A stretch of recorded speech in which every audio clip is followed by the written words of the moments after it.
Thank you very much, Doctor. Very good morning, and thank you very much for inviting me. I think when I first got the invitation, I was trying to figure out the best way to address the topic. And I hope that this session today is more of like sharing session. I'm trying to give you the perspective of beliefs and ritual from archaeological perspective. I guess it is maybe not something that you would see in Buddhist studies mostly, but I'll try to highlight how we can see ritual and practices, especially from sites in Malaysia. May I know who's not from Malaysia, so that I can adjust? Anyone not from Malaysia? Just raise your hand, it's okay. All right. From China? China mostly, okay. If you have any questions, because I think I don't want to make it a formal session, so if you have any questions or you think I might be talking too fast, just raise your hand and I'm more than happy. I'll try to finish this talk within 1 hour maybe, and then we can have more, informal Q&A session. So, my topic today is straight to the topic. It's actually trying to see how we actually understand beliefs and practice. To see, not much to see the evolution of practice from the prehistoric towards the proto-historical period. But in this period, when you talk about beliefs and ritual, and what kind of religion they are practicing, is quite hard, especially in the prehistory period, where all you have is material evidence. So whatever beliefs and culture will be manifested in those materials.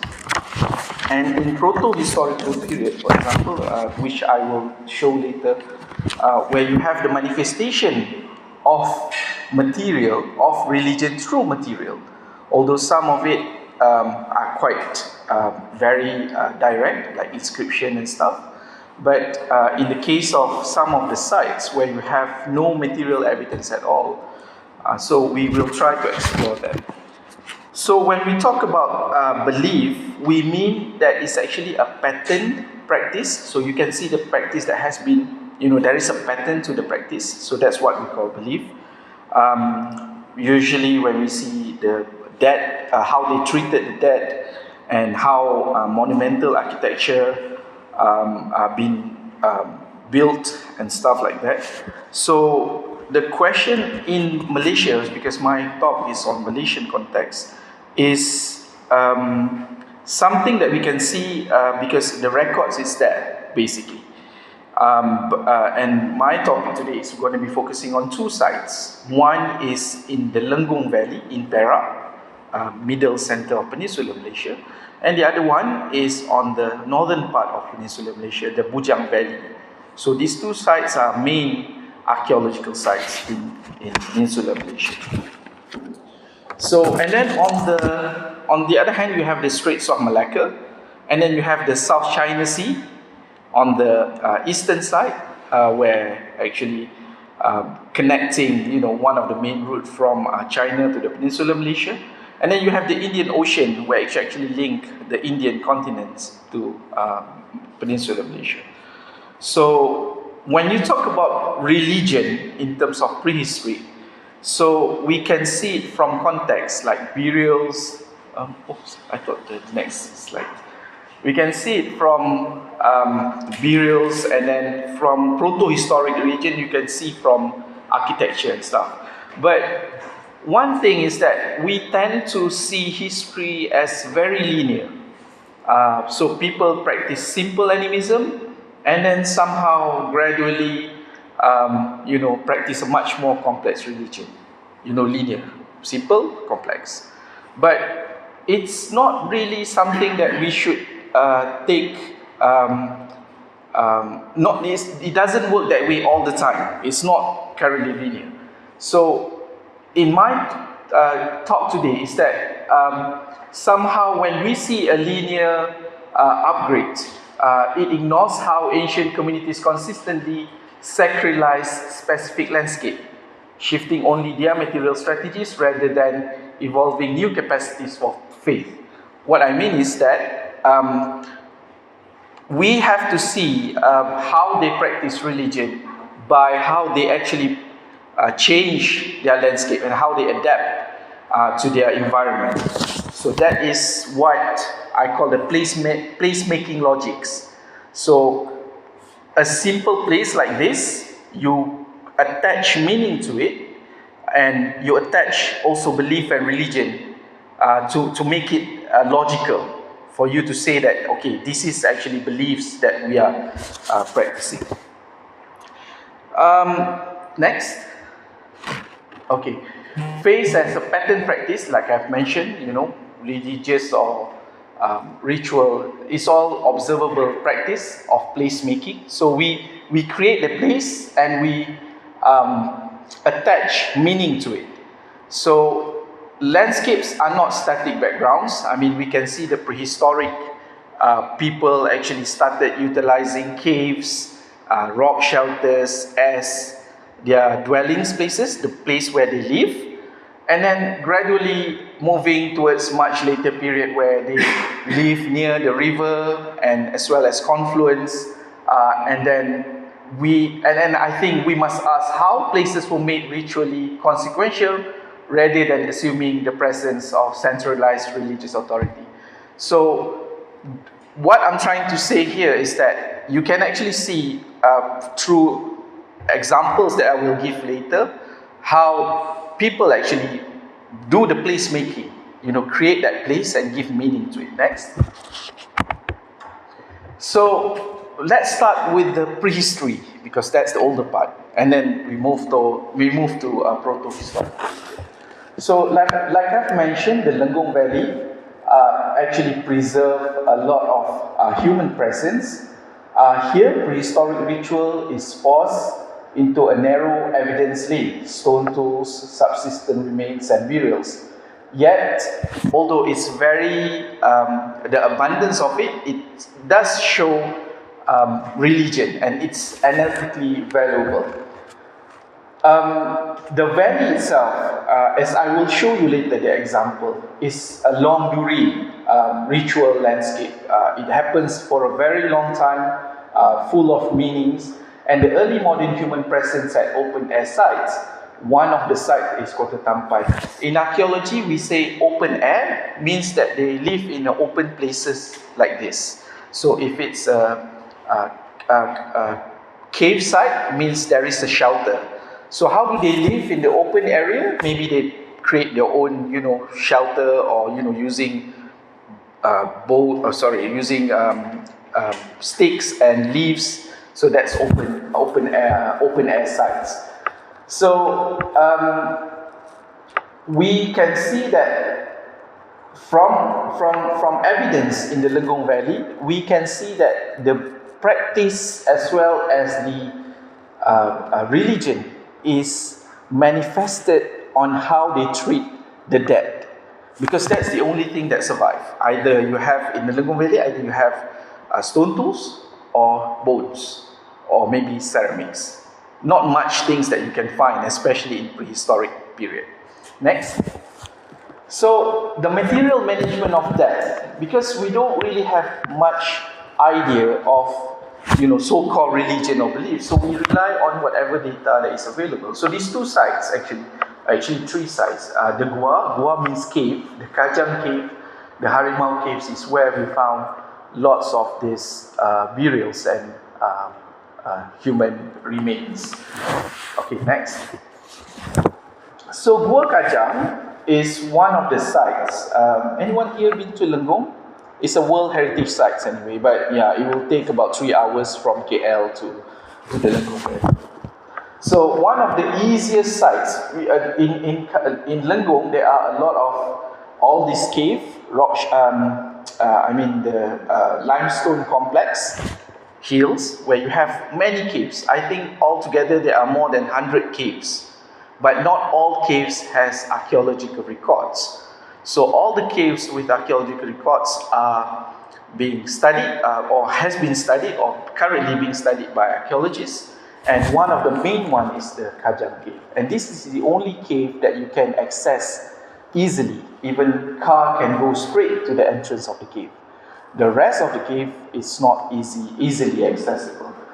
So this is a natural cave, and this is where we found next, where we found human skeletons. So my colleague Go Xiaomei revealed 2 human skeletons dated about 11,000 to 7,000 years ago. Next.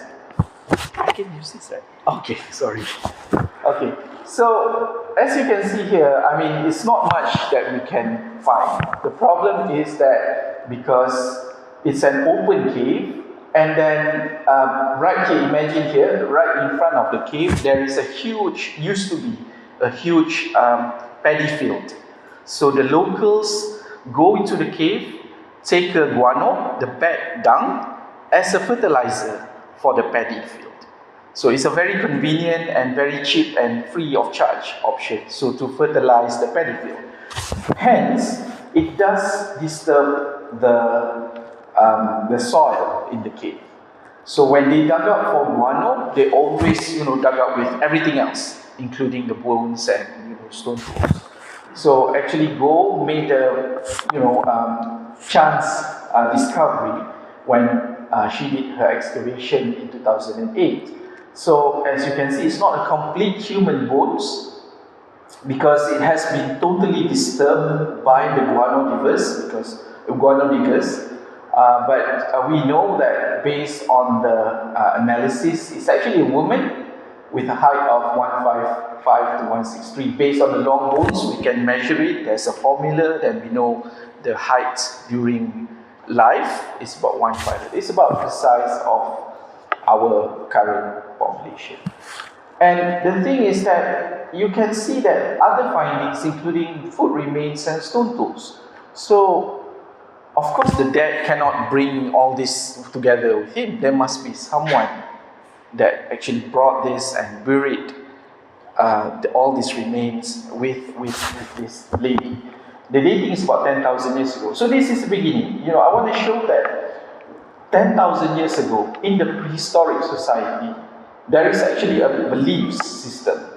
Okay, we will see later on more and more evidence from the Lengkong Valley. So, who is this woman? We don't know. We don't know the name. We don't know where she comes from.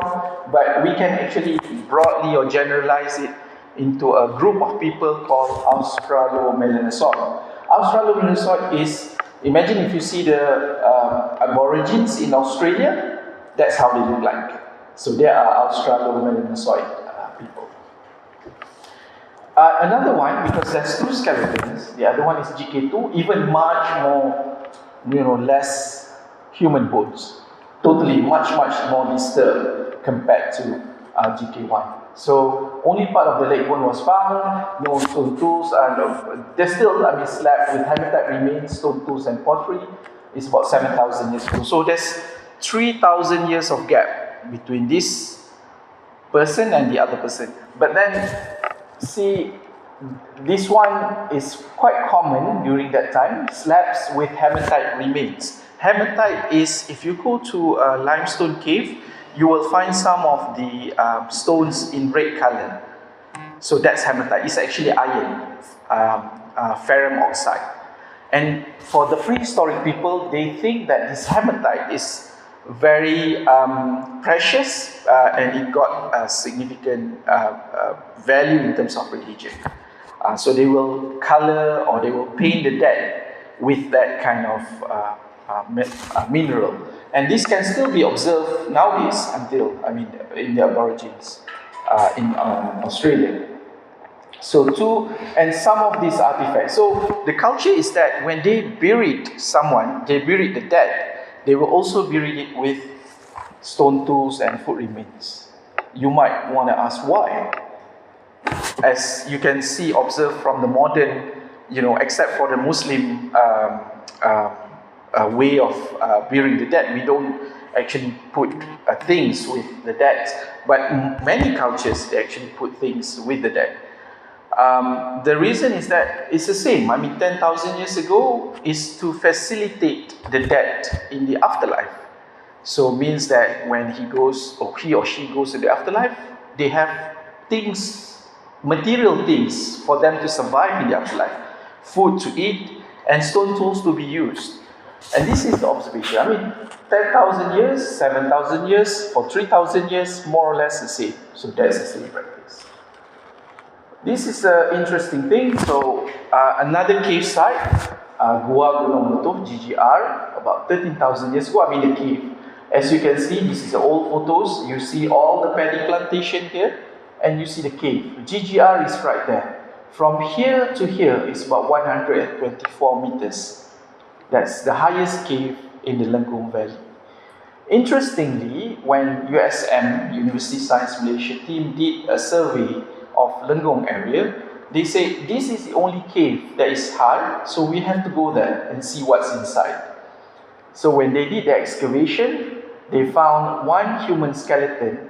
The cave is not big, it's just a small cave, you know, and there's one human skeleton, only one human skeleton buried here. And the name of the guy is, we learned it in school when we are still, school children still learning about it. It's a Perak man. Perak is the name of the state. So we call Perak man. Why we give a name of the state because we don't know the name.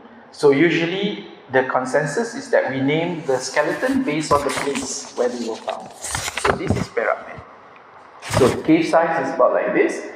The same, and then he was buried in this what archaeologists call fetal position. It's the same position when you were born, you know, as a baby. When you comes out from the womb of mother, it's like that. When you're dead, you will be sent back to the afterlife in the same position, in a fetal position.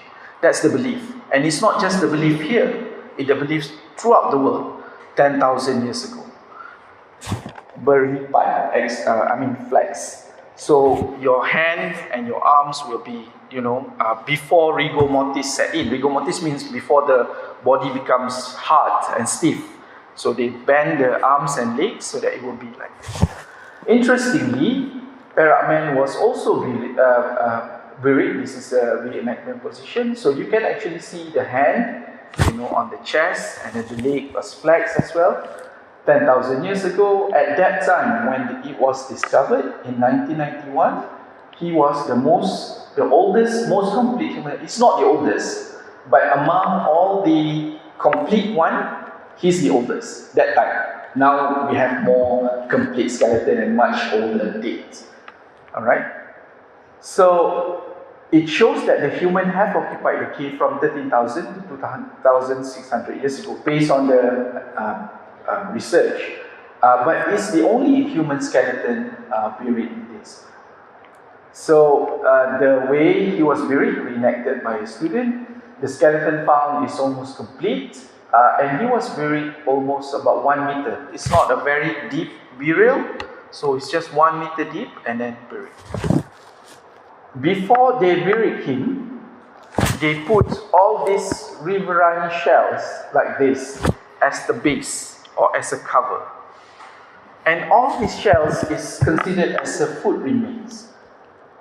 In Malaysia, we call it siput sedut. Siput is shells. Siput is shells.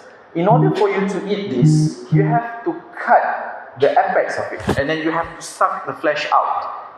If you don't cut the apex, you cannot suck it out because there's no suction. You cannot. It's almost impossible to suck it out. So 70% of these shells, as his bed has been cut. It also shows that, whoever prepared the burial also helped him to cut the shells. Means that to facilitate also, as part of love, I will cut it for you so that it will be easier for you to eat. Alright, next. So they raised about 30 cm, about 1 feet of shells, and then they put the body on top of it. So, and on top of that, it's not just shells. He was also buried in his hands, was about more than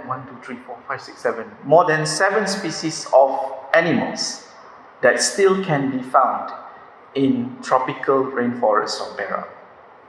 So this burial doesn't really show the religion or practice or whatever. It also shows the environment during that time, more or less the same as the environment now. So you have all these animals, gibbon, deer, snails, monitor lizard, and all this, or even leopard, still exists now. Imagine, when he died, someone need to find all these animals. Maybe as a food remains. It doesn't really survive that long, right? You don't have refrigeration and everything. But they believe that, we have to feed him in the afterlife. We have to give him something to bring. And these are like maybe exotic food. It's not easy to get all these things. You have to hunt it down. So someone who loves him must take an effort to get all these animals and bury it with him. Not much, just a small amount of it. But it's like a selection of food that you can eat in the afterlife. And interestingly, based on physical anthropological records, this Perak man is a disabled person. Means he's not, well, I don't want to say not normal, but he's a disabled because his left hand and his left and right limbs, the bones are shorter than the right one. So imagine having a shorter leg, so when you walk, you're actually limping. So he's actually disabled. So for a disabled man to be able to live, when he died, it was aged about 40 to 45. This is 10,000 years ago. To live and to reach that age is considered very, very old. It's like now 100 years, 110, equivalent. So how can a disabled person live until that age? So one of the answer is that love, TLC, tender love and care. There's no way to describe it. He's not really, maybe he's not that capable, or maybe he has less capability to hunt food. So someone needs to give food to him. So he's been taken care of by his community. And I think that is part of the practice and beliefs, And when I reflect back at Perak men, 10,000 years ago, definitely they don't have institutionalized religion. But are they religious? In a sense, yes. Are they religious according to now standard? Yes, taking care of the elders. So it always reminds me, and even my students say that if the people in Perak, in the Lenggong Valley, 10,000 years ago, that doesn't really practice religion, can take care of their elders, and you cannot do it now, so you have to reflect on your existence as someone who is having a religion. The only reason why he survived for a very long age and with lots of things in his burial is because of that beliefs and of course love. So it's always good to see this kind of artifacts or archaeological data as a reflect of us as a human. And this happened here in Malaysia 10,000 years ago. So we should always remind ourselves that we are of course we can be much better looking at all this. So again, it's the same affinity, Australopithecine, about 10,000, 8,000, 7,000. We cannot tell them, people ask me, are they Malays? Are they Chinese? Of course.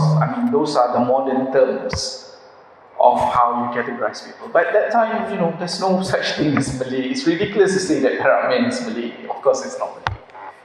So, Australopithecine people, in South Indonesia, Lake Pleistocene, then now they can be found in East Indonesia, Melanesian Island, and Australia. So, imagine looking at Aborigines Australia, that's how Perak man looks like. On another one, about GTK1, you can actually see there's no specific name that we give for this skeleton, and even GK, Gua Kajang, because we don't practice that giving a name. The reason Perak Man there's a name Perak Man because it's very significant. So we only give name for a significant skeletons, like Wollongong name or Otzi, the Ice Age Median. So specific of outstanding skeletons, then you got names, just to make easier debate and easier identification. So another skeleton found is a woman, code name GTK1, that lives about 8.4 thousand years ago. See, we don't really have a proper, it doesn't survive that well. And when he was discovered in Gua Teluk Kelawar, the Teluk Kelawar cave, there is a huge boulder on top of her head. So that might happen after she died, after a while. So big limestone boulder crushed her head, but you can still see, figure out the outline. So basically, it's still a flex burial, still the same. So they still send back people in the afterlife with the same position. This, somehow, unfortunately, it crushed and disarticulate the burial. But you can actually see the same pattern, just like pyramid. You have stone tools and you have shells all around it. So we surmise that it's actually maybe the same kind of ritual. Before you put the body, then you put all these riverine shells. GTK was considered female because somehow we managed to see the pelvic bone. There's a difference between man and woman. So if you look at skeleton, there's a special characteristic to differentiate man and woman. And then the height is about 1 point, slightly shorter compared to Perak Man. Perak Man just now was 155. Gua Kajang is about 1.5, much slightly taller. Same as Perak Man, based on the dental age, it's about 45 to 50 years old. And then there's also some, maybe this is much later period where you have all the potteries and other materials, but I think it's much more recent. Okay, and now we moved on to another cave, a much later period. So just now we have what we call a Paleolithic. So this is the metal age. So as people gradually become more advanced technologically, so now we see idea of faith and ritual and beliefs from different period. This is called Gua Harimau. Harimau is tiger. Gua is cave again. It's one of the biggest opening cave. You have to walk. You can actually see all this rubber tree. So the area is actually surrounded by rubber tree. So the local people know this cave since they were very young, and they always see this cave as just a cave. We will talk about the significance of the cave later. For this one, you see much richer artifacts.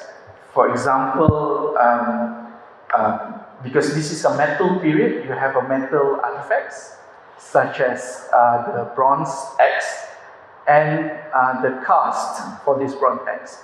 You also found, you can also see ornaments like necklace as well as bangles. And you don't observe this in much earlier burial. So within this period, they think that okay, we have to also give all these ornaments as part of burial goods. Before this, they don't emphasize on this. And interestingly, that this cave is actually where most of the skeleton was found in Dubai. It's actually a burial site. There are 11 burials in this cave alone. So within this cave mouth, around this area, 11 people has been buried during the Metal Age. with lots of things like bronze, stone, and many artifacts. And we believe that it was used mainly as a cemetery from the late Neolithic to the early metal periods. Just skip. Okay. So you can actually see the difference in this cave is that most of the skeleton not anymore flex. They buried it extended. So during the Paleolithic period, you believe that you have to send back the dead in a fetal position, but throughout time, no need. We just extend everything, put more things in the burial like ceramics, earthenware, ornaments, and bury them in the same, east-west orientation. So you can actually see the evolution, the changes of ideas on how they treat the dead and the practice and the beliefs from the Paleolithic through the Metal Age. And it's very clear evidence that there is a changes. What kind of beliefs, of course we cannot tell, except that whatever that we found is basically, we believe is animistic, because there's no institutional religion at that time, but basically animistic. And it's still being practiced, and still that kind of respect still happens. I mean, they don't just throw the dead just like that. Again, so many potsherds, pottery vessel, food remains, all these things. And then some of the burials has more than one person in it. So it could be a joint burial, or it could be, much much later burial in same area. No DNA analysis has been conducted, so we don't know whether they are a group of people, a family, we don't know. And some of the skeletons doesn't really survive throughout time. And it's very brittle and tends to disintegrate after a while. Okay, you can actually see, near the food, then they put all these food remains, pottery, and bark cloth beater. This is how they make cloth. So you have bark cloth beater means a stone with a very specific shape, and you take it and you pound a tree bark, and then you make a cloth during that time. So we know, at least during this time, they have some kind of clothing. How they look like, we don't know. But they actually put something on their body. It's not like totally naked. Maybe that's also a reflection of beliefs and faith during that time. So this is the bronze axe and the cast. It is the only evidence of metal culture in Lenggong Valley that can be dated. Also, it is contested whether this is made in Lenggong or it was brought in from Thailand, where the technology is much more advanced during that time. So you have all these skeletons, but there is of course the limits of cognitive inference. I mean, you can reconstruct the face. If you Google Perak Man now on your phone, then you can find the face of Perak Man. We did that. We call it forensic facial approximation. Try to understand how Perak Man looks like. If you have a full face, a full skeleton, then archaeologists and forensic biologists, they can reconstruct the face, just like what police do with CSI cases. So you have all this osteobiography, and for example, Perak Man.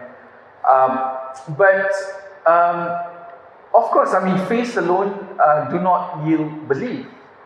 Behaviors must be corroborated by context. So we don't just reconstruct the face and say that, okay, this is person that Malay and practice this kind of, religion. It must be contextual, and that's how we find the context between the idea of burial that time, 10,000 years ago. Based on the context, what we have, the stone tools, the food remains. So those are the contexts that define. When you have a proper burial, that's also a context. You know, there is a certain beliefs in respecting the dead. And that is clearly what we see from archaeological records, especially in the Lembu Valley. Prehistoric faith is practiced as obligation, memory, and place-bound relationality without temples or texts. For the Orang Asli, the Aborigines, once they buried people this is based on the ethnographical records, because until 1950s, there are still Orang Asli, or the Aborigines, that lives in the cave in the Lembu Valley. Even until during the communist period, there is still record by the British. Interestingly, this Orang Asli paint or make a rock art on the wall. So you can actually see most of the charcoal rock art with the symbol of cars, motorcycle, and it's not an old rock art. It was painted by the Orang Asli. The Orang Asli said that once we buried people in that cave, we're not going to be coming back for a while. And this Orang Asli is a nomadic people. They come at certain caves at certain time of the year. Because the cave is located near the river, you can find certain kind of food from that river. So they settle down maybe for a couple of weeks in that cave. And then after that, they move around within the Lembu Valley. So Kawasan Raya, or the site, the catchment area is within the Lembu Valley. So they have many caves, so they can just, go around and stay wherever they like. But they also believe that, they scared. Once someone died there, they won't come because that is haunted already. Or maybe they have certain beliefs saying that, it's sacred, you shouldn't go there. Maybe the next generation or the next family that doesn't have any relation with the deceased, don't know about it and come back. So this is what we observe in the Gua Teluk Kelawar. You can see that, after a while, there's no other skeletons above GTK. Maybe they don't practice that anymore in that cave. Maybe they buried someone else in other caves in the valley. So, obligation, of course, you see Perak Man, they carried him 124 meters above sea level. Even nowadays, if you go to Gua Gunung Runtuh, no backpack. To climb up is such a hassle. Imagine, someone carried the dead people up there.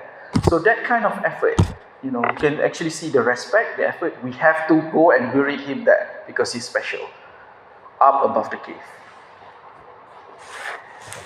So without temple or text, we can actually see this faith being manifested in the. This is the face of the Perak Man. You can actually download the paper. All the USM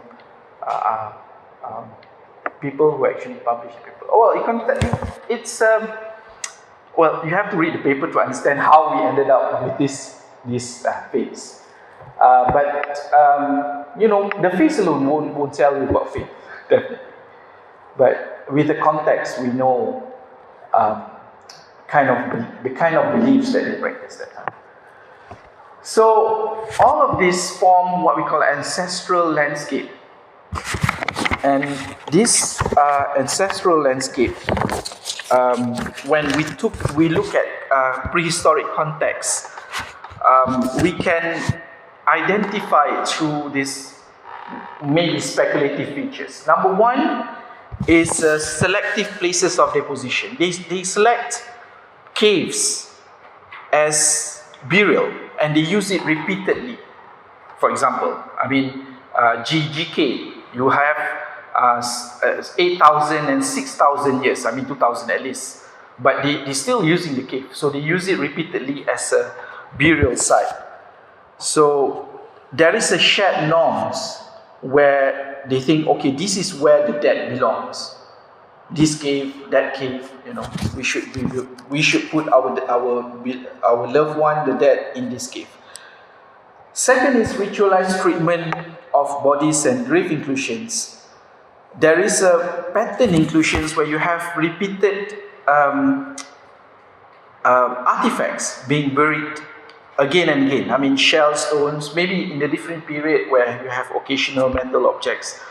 And all this point to symbolic value beyond subsistence. You have all the food remains, the bones and everything. But then for shells, for example, it's not just food, but it's also a burial goods. All right? Persistence and memory. So repeated mortuary use produces persistent places that structure later movement and attachment. This is what Igor said. All this, even though if you don't stay there anymore, it's still part of your memory. And they attach that landscape. There is, of course, a memory of death, of faith in that landscape. And then now, continuity. When we anchor heritage, when it becomes World Heritage sites nowadays, the modern inscription of these sites into World Heritage and tourism infrastructure somehow rematerialize them as an ancestral at national and global scales, affecting what kinds of continuity are socially salient. So as we see nowadays, we relive the meaning to the public. The local people maybe think this is just a cave. It's a cave, it's a natural formation. It doesn't have any meaning to it. But when archaeology, do their research, give a meaning to it, so it kind of like shape the current perception and narrative for the local, and try to make it, anchor back the heritage value of it towards the local, towards the current population.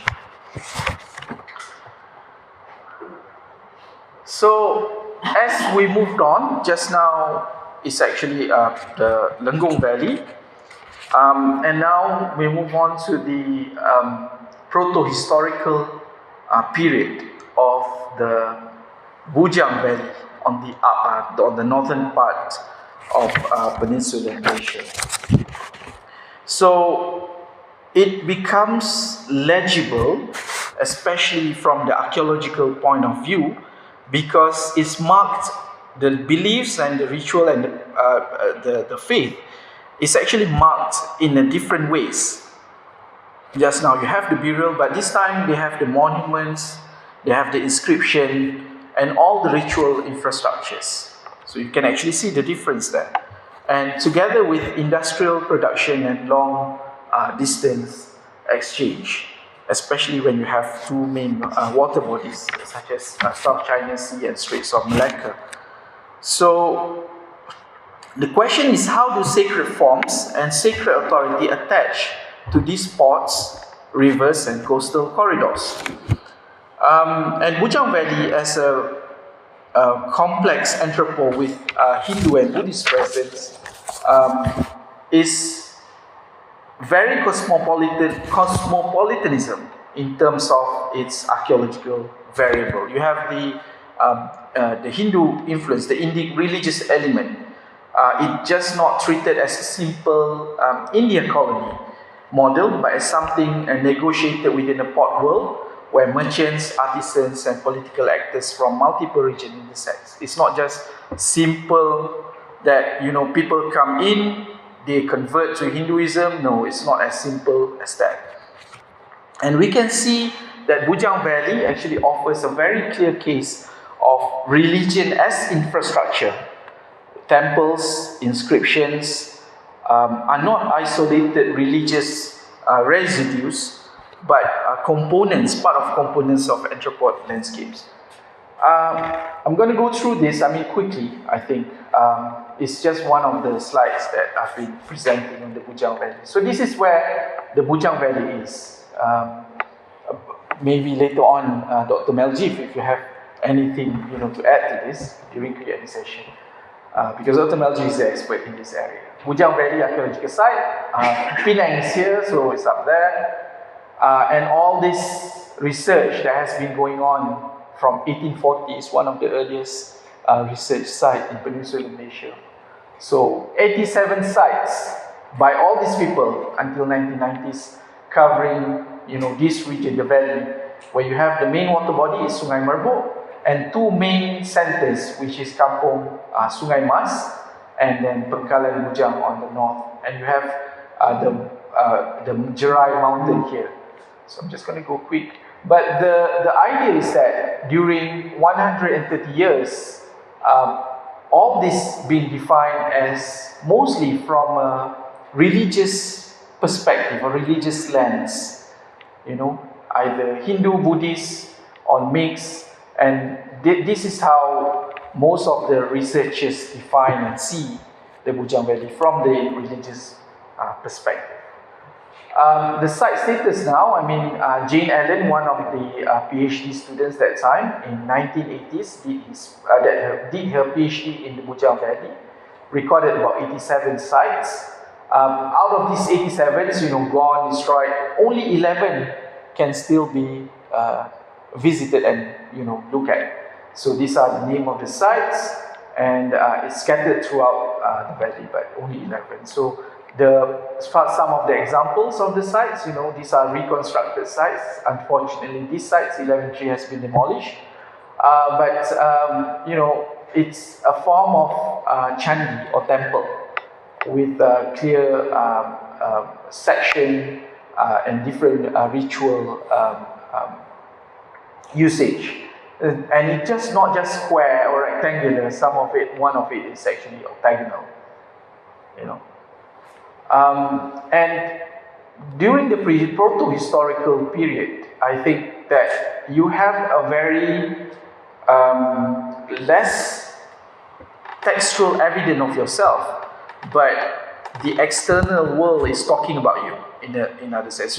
If you study about me, like I'm a kingdom from the proto-historical period, I don't really write a lot about myself, but my friends or my relatives are writing a lot about me.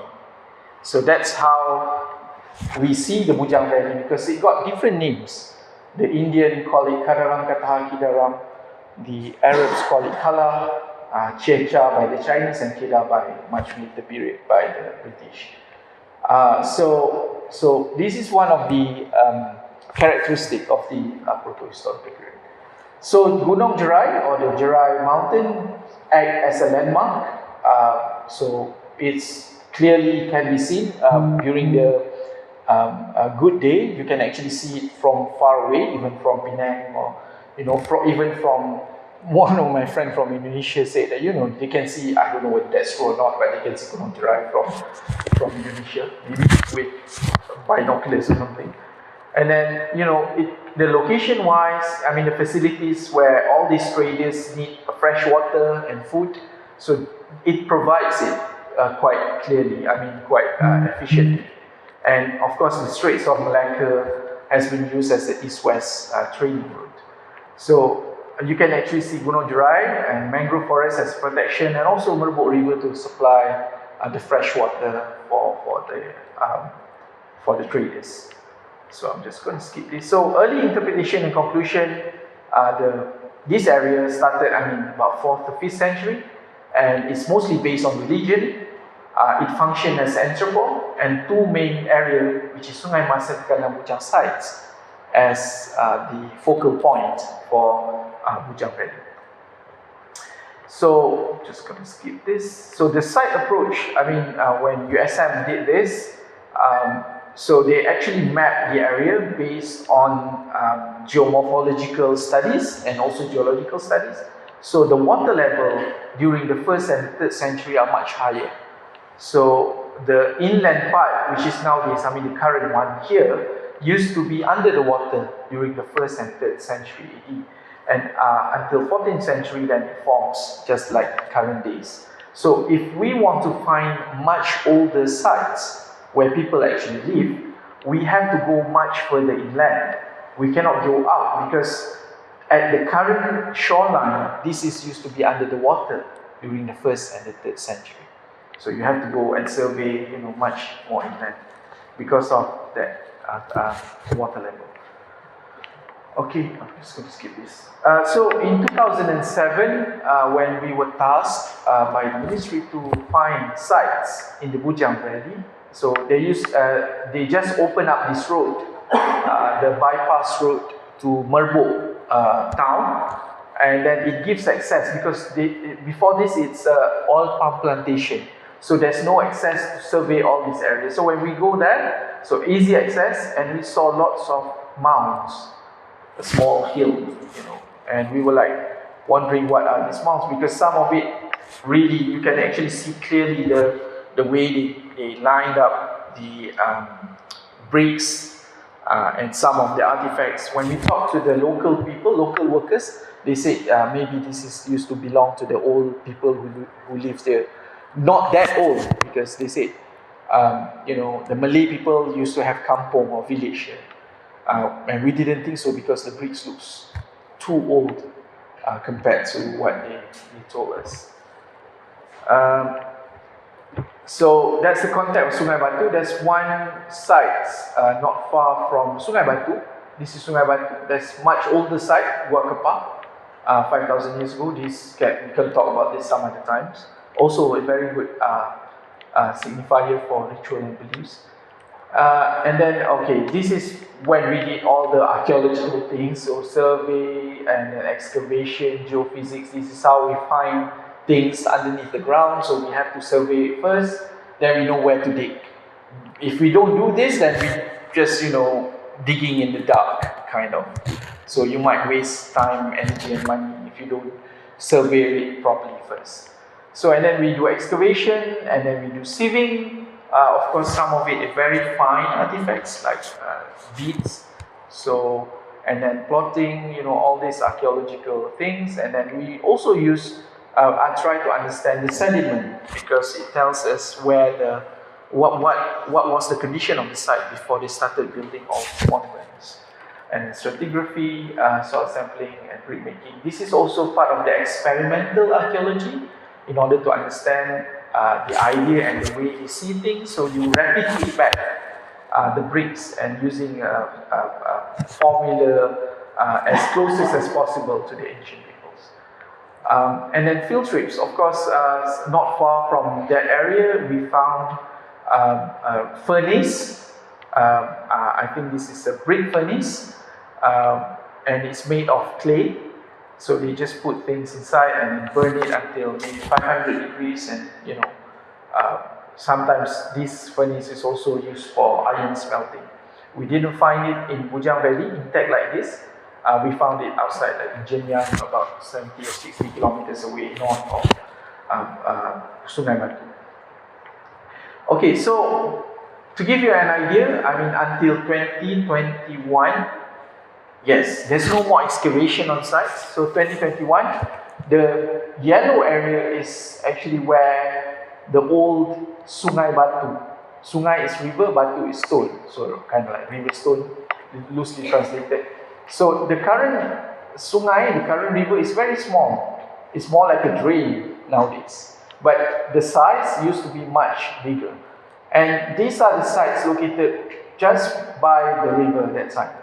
Okay. So, three main functions of the sites. One is ritual, ancient jetty, and also iron industry. So, just going to show you these photos. So, this is how we know what kind of beliefs. To one extent, we know religion, but before that, we just don't know what kind of religion. Okay. So, the structure is very unique that time when we first discovered it. So, there's a circular structure at the bottom, and then a square structure on top. We took bricks, a part of these bricks, a lot of it for dating, chronometric dating. This one gave about 110. Now it's 2026, yeah? So this is 110. And this is about 400 to 500 AD. So 100, 500. So 300 years of difference, more or less. And what kind of structure is this? At first when we found it, we just don't know. So we consulted a lot of people, experts from all over the world coming in. And then after a while, we can hypothesize. For me personally, I don't think it's definite, but we hypothesize that this is actually a ritual structure. So 4th, 5th, for sure, there's a Hindu-Buddhism, Hindu-Buddhist religion. And we also hypothesized there used to be a stupa on top of this, But for this one, it could be, cosmological. This is prior to Hinduism or Buddhism in the region.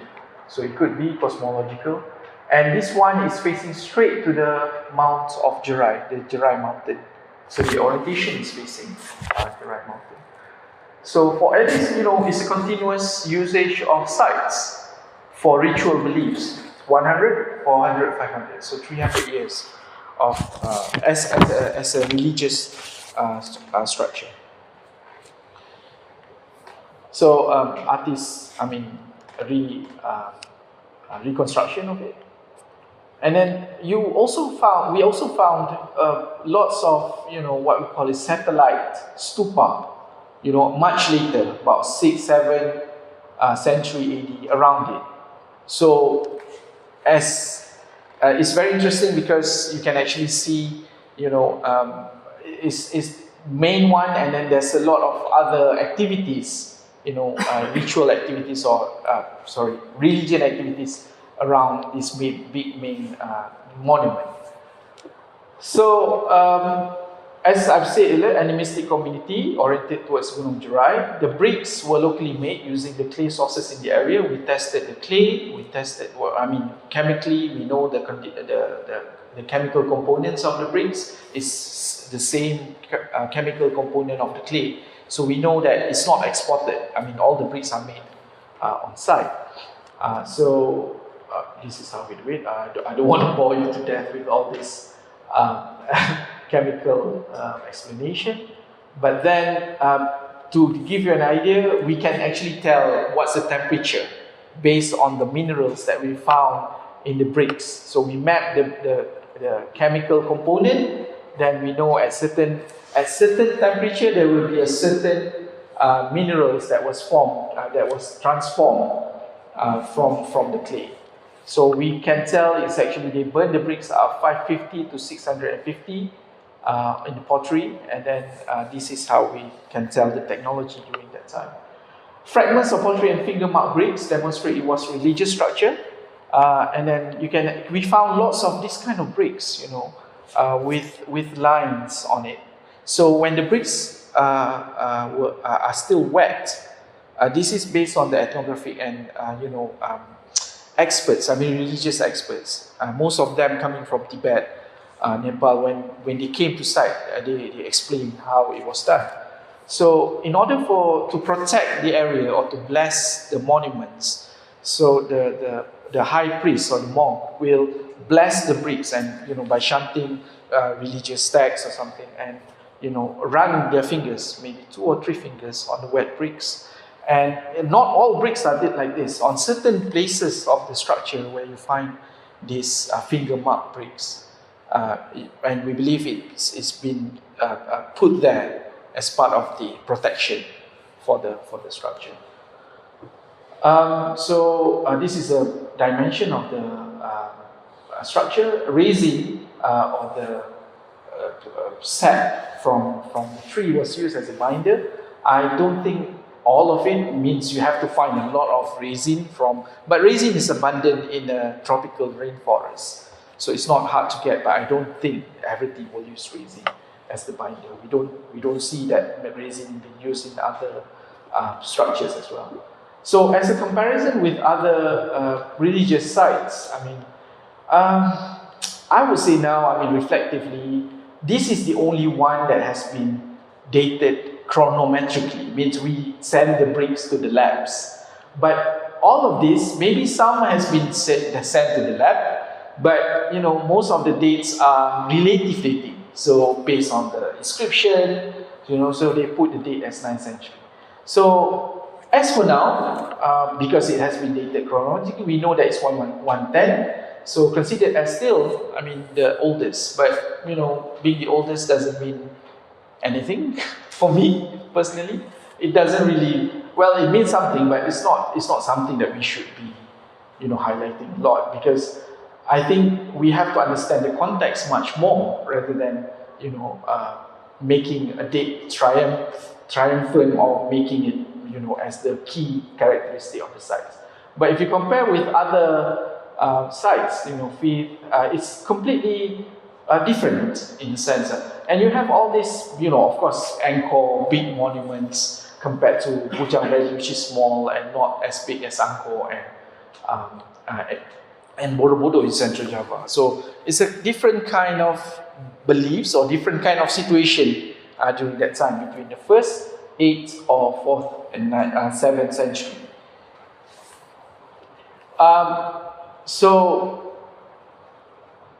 if you put the dating together, all the big kingdom or settlement in Southeast Asia, you can actually see that the Kedah is quite old. Funan is also old, between 1st and 2nd AD. Okyo, 1st AD. I've been to the site, very interesting site. But then this is a good point, starting point, I guess, to rethink of how beliefs started and expand throughout the region. You know, whether it's actually the Hinduism, Buddhism, or even the animistic. I believe that if we can find through chronometric dating old as Kedah, there's a chances of getting older dates for all these sites as well. Because they don't do chronometric, that's the thing. If they do chronometric dating, they will find old dates. So if we start to think that, you know, this is actually a place where we can redefine the arrival of Hinduism or Buddhism, for example. So that would be something interesting to see in the region. So, oldest in Southeast Asia, for now, you know, reflectively, I think, yeah, it's oldest, but, you know, what does it mean? It's still yet to, we still have more things to do to define oldest. But is it the origins of South Asia architecture? I mean, the shape and everything, the bricks. If we don't challenge it, then for now it stands as the oldest in the region. And back to this river in the map, so you can actually see the second function of the sites. So most of the structures found along the old river Sungai Batu is what we define as the ancient jetty. So you see, they shows the same kind of alignments. So the bricks has been laid like this, and this is the river. So it's the same pattern. When you find sites along the river, you find this kind of arrangement of bricks. So, and then it has been probably inhabited since the beginning of 1st century. Again, another site. So why is it like this? So the hypothesis now is that these grooves helps in repelling the water. So usually it's on the slope. Most of these sites were built on slope because this is a river, and then so the groove acts as a, so that the water won't be, washed up above it, and then it will be washed down. So the groove is a very specific character for all the sites located along the bank of the ancient Sungai Batu. Again, I mean the bricks, some of it has a bricks pillar, wall, and then as you can see, it's all ruins. It's not like Angkor or Borobudur, made of bricks, and we don't really find one intact structure. One of the arguments, because of the Chola attack, there's a few hypotheses. Even Professor Mokhtar was talking about tsunami. At one point, it was a huge tsunami based on the sediment, but no published materials yet for that hypothesis. But the prevalent one is attack by the Chola, and also the conversion of Kedah into Islamic, sultanate. So that might affect the condition because they just demolish everything. Another interpretation of this, photos, step-like structure. Another interesting thing is that you found lots of roof tiles. So this is dated about 100 AD. So you can actually tell that people there, during 100 AD, they used roof tiles, not just thatched roof using palm trees. So it's much more advanced. And we've dated this, a lot of this, and it gave a very consistent 100, 200. So we just don't know what happened. Why is it stopped? Why they choose a much more organic alternative, using thatched roof? Why don't they continue using this? We don't know. But apparently it's much older than whatever that we found in Thailand or Indonesia as for now. The usage of roof tiles. Pillar base. So we know that because there's a lot of pillar base, so the the structure must be supported by pillars, and most probably these pillars are wood. It doesn't really survive because it's organic. So then the third function is the iron industry in the valley. We found lots of these artifacts. We call it tuyer, a wind tunnel that they use to smelt iron. And interestingly is that this has been mentioned repeatedly in external references. For the Tamil to call it, Kazakam, iron, Parunkatai, for Kataram, making chariot, Al-Kindi and Al-Biruni, Yemen, Kala and Hindi, I Ching, 3 finger size of ingot from Checha, Kedah, change trade with 5 coconuts in Nicobar Island, and Kataha as in Sanskrit means bowl of iron and world iron stage. So the Bujang civilization, the Bujang Valley was not built on religion, not just on religion, as previously thought, but established based on economics, which is heavy industry, and iron is the mover of it.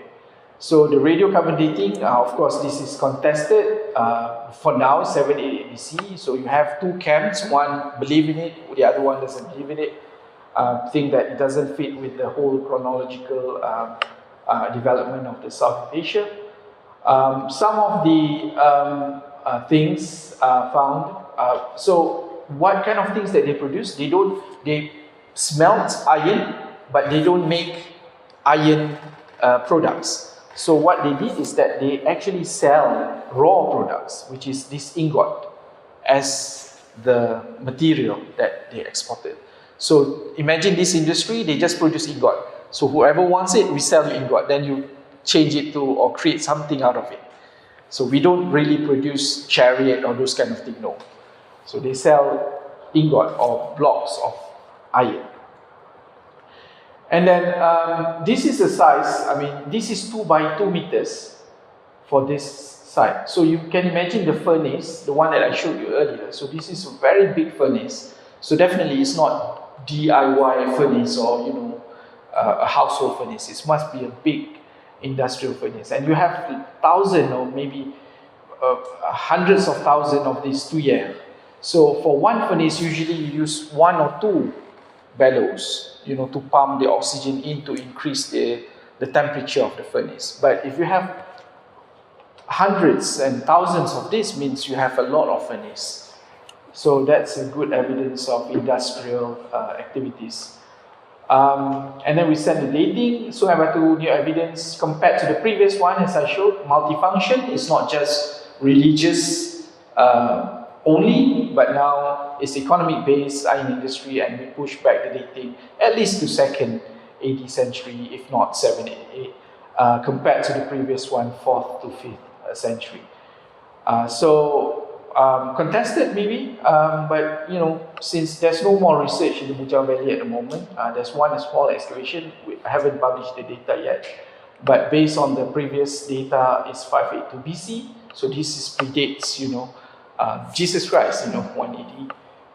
And then the smelting is about 788 BC. So in terms of the time and space, before we started research, 2009, 4th, now it's, like I said, 788, or conservatively, we prefer 2nd AD. And it's about 400 square kilometers, the whole Bujang Valley, but now we extend it to 1,000 square kilometers. That's the same as the Angkor complex, the size of the Angkor realm.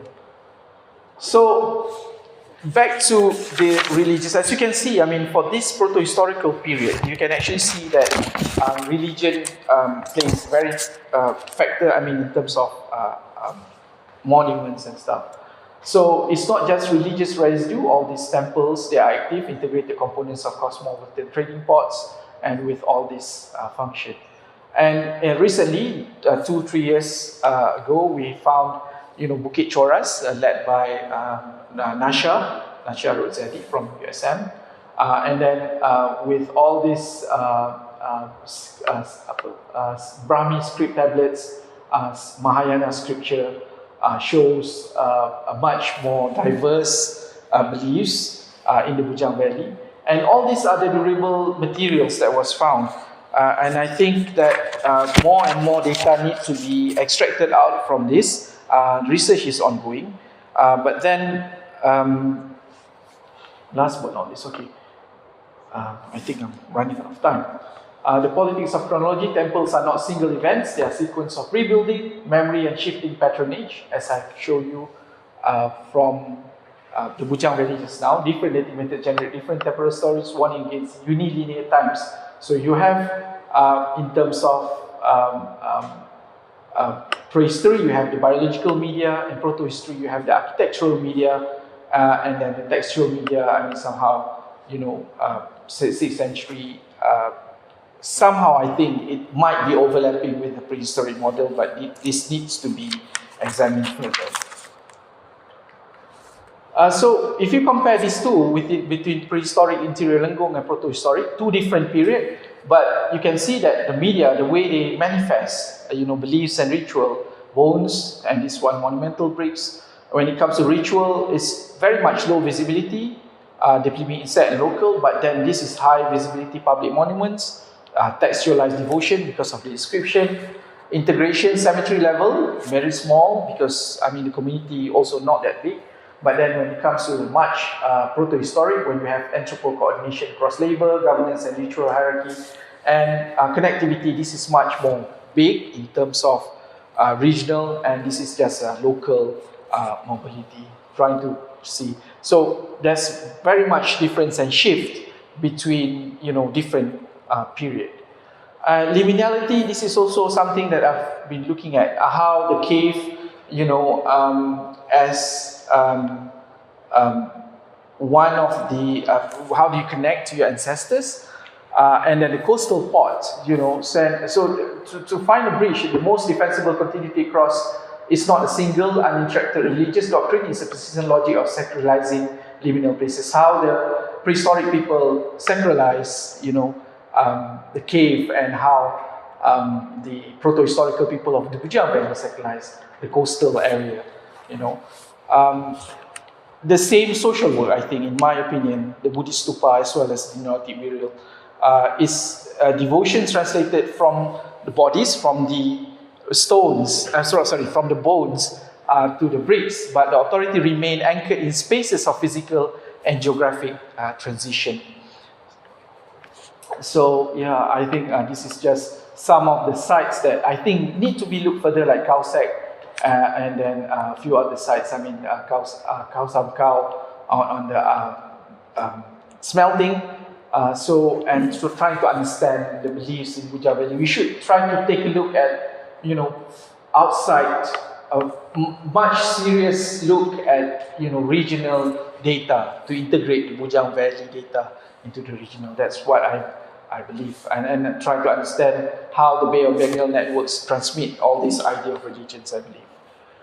So the archaeology of present, modern heritage making is simply the latest layer of meaning making in this landscape. Claims of the oldest civilization of first region are politically charged and require strict evidential, but ancient site rediscovered, and then you have all this C14, TL, and then you package as UNESCO tourism heritage.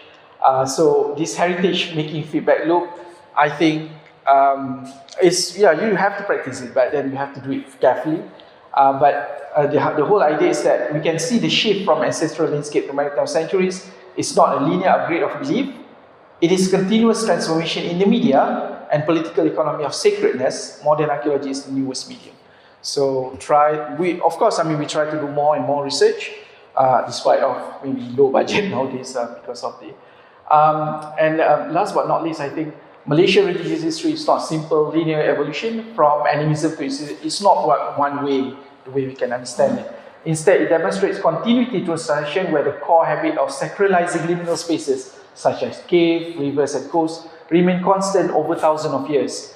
What fundamentally changed was not the capacity for belief, but the media used to express it. Itu je yang berubah. That's the change. Shifting from burials to monumental architecture and text, and the political economy that integrated these sacred spaces into maritime trade and industry. That's what we believe. So it is something that is interesting. We have lots of gaps. Protohistoric and prehistoric, there's a huge gap. So hopefully we can fill up that gap through much more, thorough archaeological research.